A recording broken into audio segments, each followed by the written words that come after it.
ওইদিকে ভাইফোঁটার জোগাড় জান্তিতে ও ব্যস্ত। বেশ শাড়ি পরে সুন্দর লাগছে দেখতে, মানে কালার কম্বিনেশনটা ভালো লাগছে। আর এদিকে রান্না বসিয়েছি, পমফ্রেট মাছ হবে আগে।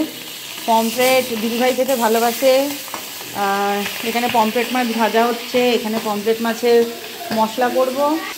এখানে একটা মুড়ো কালকের ছিল, এটা দিয়ে দেখি কি করা যায়। আবার আজকে লোটে মাছ নিয়ে এসছে, লোটে মাছও দিদিভাই ভালোবাসে। আর এখানে এই কাঁকড়া ছিল কালকের। এ বাবা,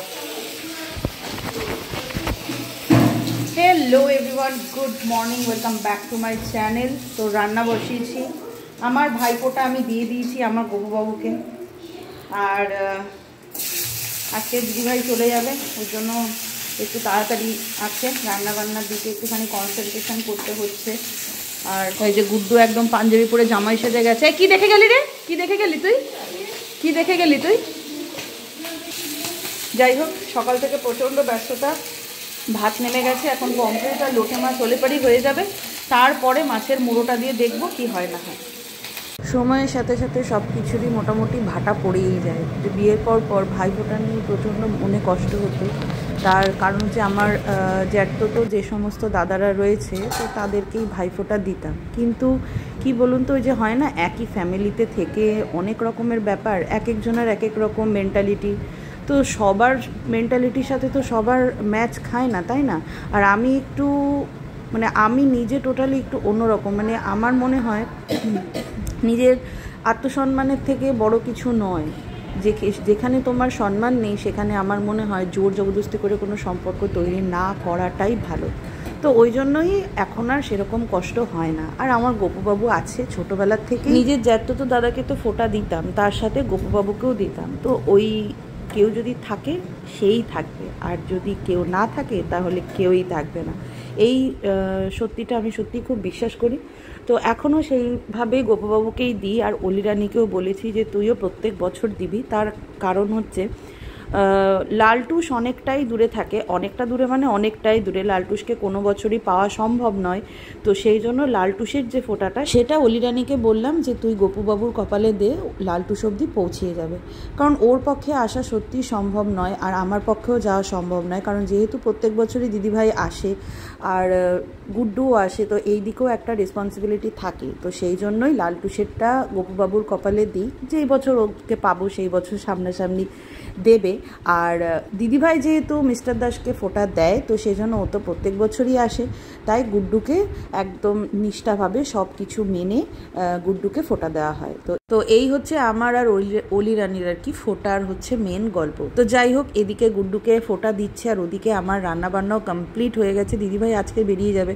আমি দিদিভাইকে বলেছিলাম যে অন্তত আজকের দিনটা থাকো, কিন্তু গুড্ডুরও জ্যাঠতো তো দিদিরা রয়েছে, ওরা প্রত্যেক বছরই গুড্ডুকে ফোঁটা দেয়। যেহেতু এই বছর গুড্ডু কালী পুজোর দিদিভাই কালী পুজোর আগে মানে ধনতেরাসের দিন এসছে, তো ওই জন্য আজকে বাড়ি গিয়ে ওরা ফোঁটা দেবে। তো সকাল থেকে মোটামুটি কাজে ব্যস্ত ছিলাম, এখন মোটামুটি হাত ফাঁকা। মানে রান্নাবান্না হয়ে গেছে, প্লাস সমস্ত কিছু রেডি। মিস্টার দাস গেছে হচ্ছে একটু বেনাচিতি মায়ের ওষুধের ব্যাপারে একটু জানার জন্য।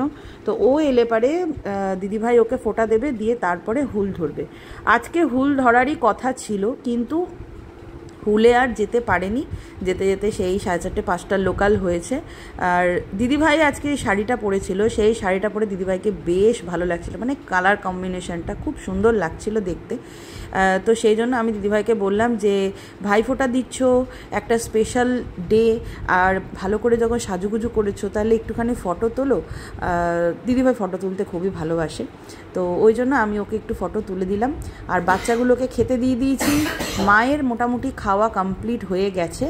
আর মা আজকে আবার যাবে হচ্ছে বেলানগরে, আমাদের হাওড়ার বাড়িতে। ওই বাড়িতে কিছু কাজ আছে। মামা কালকে ফোন করেছিল, আর বললামই যে বড় মাসির শাশুড়ি মারা গেছে, তো ওইখানেও কিছু রেসপন্সিবিলিটি রয়েছে। তো ওই সব মিলিয়ে আর কি একসাথেই বেরোবে, দিদিভাই মা গুড্ডু একসাথেই বেরোবে।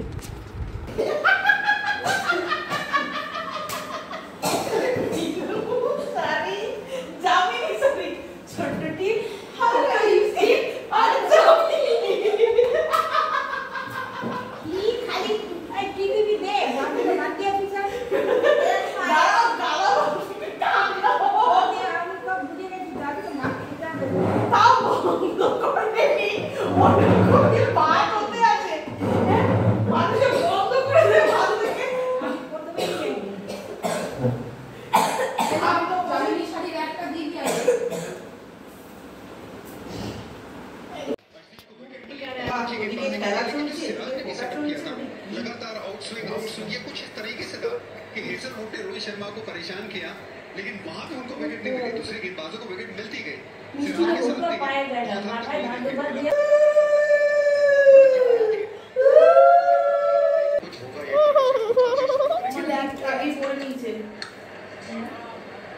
তোমার ছেলেকে বলছি রেডি?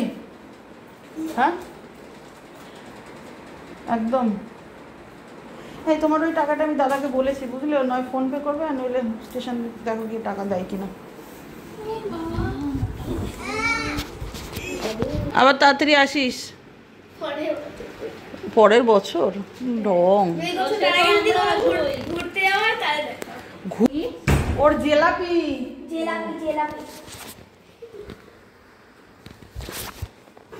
সাবধানে যাবি, এরপর পড়াশোনাটা ভালো করে করতে হবে কিন্তু। ঠিক আছে, এটা যত ভালোভাবে ঠিক আছে বললি, পড়াশোনাটা ঠিক ততটা ভালোভাবে ঠিক আছে করতে হবে, বুঝেছিস? তো বুকের মধ্যে অসুবিধা লাগে না তো? গাড়িতে যাবে, ট্রলিতে তোমার এই ব্যাগটা ঢুকবে না।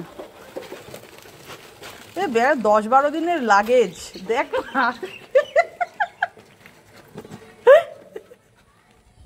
Good evening everyone. তো দিদিভাইরা বেরিয়ে গেছে, ওরা এখন এই বর্ধমান থেকে ট্রেনে উঠেছে, আর আমরা এখন একটু বেরোচ্ছি কারণ অলি রানীর মন প্রচণ্ড খারাপ। মানে চলে গেল তো গুড্ডু হট করে, মানে হট করে বলতে জানতাম চলে যাবে, কিন্তু বাচ্চাদের মধ্যে যেটা হয় আর কি, এতদিন ছিল দুটো বাচ্চা একসাথে, ঘোরাফেরা খাওয়া দাওয়া সব টোটালটাই একসাথে, এবং রাতের শোয়াটা পর্যন্ত একসাথে। তো ওই জন্য ওর মনটা একটু খারাপ, তো ওকে নিয়ে একটু বেরোচ্ছি। আর মিস্টার দাস তো এই কদিন ডিউটি করেছে বলে ও ঠাকুর কিছুই সেরকম দেখেনি। আজকে ভাইফোঁটা, আজকে অবধি মনে হয় থাকবে, কালকে হয়তো বিসর্জন হয়ে যাবে। তো ওই জন্য মিস্টার দাসের সাথেও একটু বেরোচ্ছি। আমরা মোটামুটি এখন বেরোচ্ছি, এখন রাত্রি 8:30 বাজে, এখন বেরোচ্ছি। ওই রাত 1 ঘন্টা কি আধা ঘন্টা মতন ঘুরবো, বাইকে যাবো তো ঘুরে আবার চলে আসবো। হয়ে গেছে? ও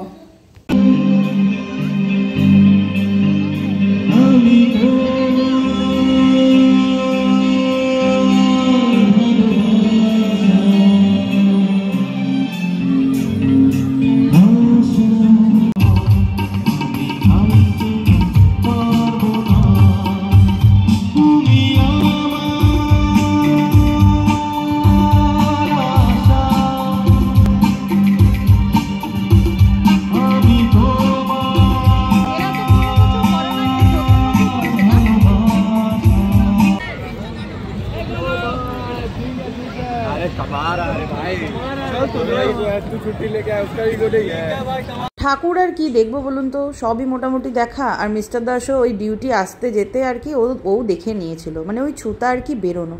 তো এখানে এই রাবড়ি মালাইটা খাবো বলে একটু দাঁড়ালাম। এর আগের দিনকে খেয়েছিলাম, বেশ ভালো লেগেছিলো টেস্টটা, তো সেই জন্যই। তবে হ্যাঁ, আগের দিনকে 20 টাকা নিয়েছিল, আজকে 30 টাকা নিল। কেন নিল বুঝতে পারলাম না। হ্যাঁ, তো হয়তো ভিড় বেশি ওই জন্য না কি ভগবানই জানে। তো 1 প্লেটই নিলাম, 1 প্লেট নিয়ে 3 জনে আর কি খেলাম। মিস্টার দাসকে টেস্ট করালাম, এর আগে মিস্টার দাস খাইনি, আমি 3-4 বার খেয়েছি, আমার ভালোই লাগে। তবে হ্যাঁ, ঠান্ডা পড়ছে তো অলি রানীকে বেশি দিই, কারণ কাল থেকে অলি রানীর স্কুল শুরু হয়ে যাবে, আবার কয়েকদিন পরেই এক্সাম, তো ঠান্ডা লেগে গেলে মুশকিলে পড়ে যাবো। তো চলুন আজকের জন্য এই অবধি, দেখা হবে পরের একটা ব্লগে। তো আজকের জন্য টাটা, গুড নাইট।